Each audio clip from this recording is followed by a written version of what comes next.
Okay, so it's pick of the week. You've already seen the title, so you already know what it is. And I am genuinely sorry for anyone who didn't manage to pick up this beauty.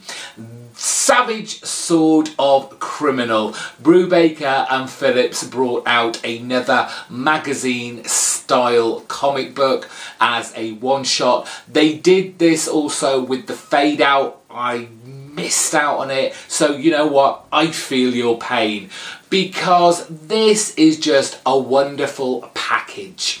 It's attention to detail in the kind of presentation of this is just fantastic and fun. It is a kind of homage to the 70s kind of Conan sword and sorcery issues that used to come out. We have this kind of fake faux mock faded edges and creases in the cover. You have this fantastic kung fu advert where you can send off to get a book so you can use some amazing moves like the ninja eye gouge, the feet of fury, a two-finger instant death. There's also this kind of mock sticker on the back which is addressed to Santa Teresa County Jail, which is the prison where our main character in this book is being held. More about that later. But the whole 70s feel of this book just filled me with so much nostalgia. From the inside cover where you have this kind of table of contents, you have this front piece artwork. It's just really, really good. We have this kind of Conan-esque comic that is fitted into each portion of this book, as it is the comic book that our main character is reading, and it is reminiscent again of those old kind of Conan sword and the sorcery books. So you have damsels in distress, damsels in states of undress, you have the sword battles, the blood, the guts. It's just really got that nostalgic, wonderful feel, and Sean Phillips kind of evokes, as he does with all his books that he does the artwork for, he does evoke that feeling of that time when the books were coming out.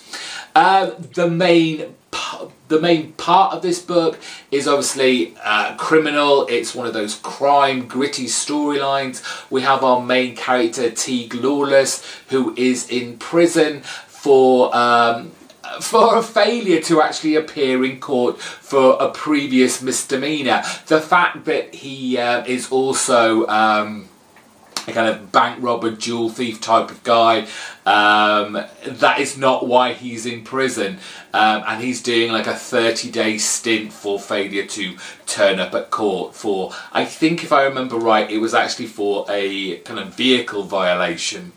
But while he's in court, while he's in prison, he finds out that someone wants him dead, and we go through a series of increasingly violent scenarios where members of the prison community try and off him, and it kind of culminates in him being drugged in an attempt to get him.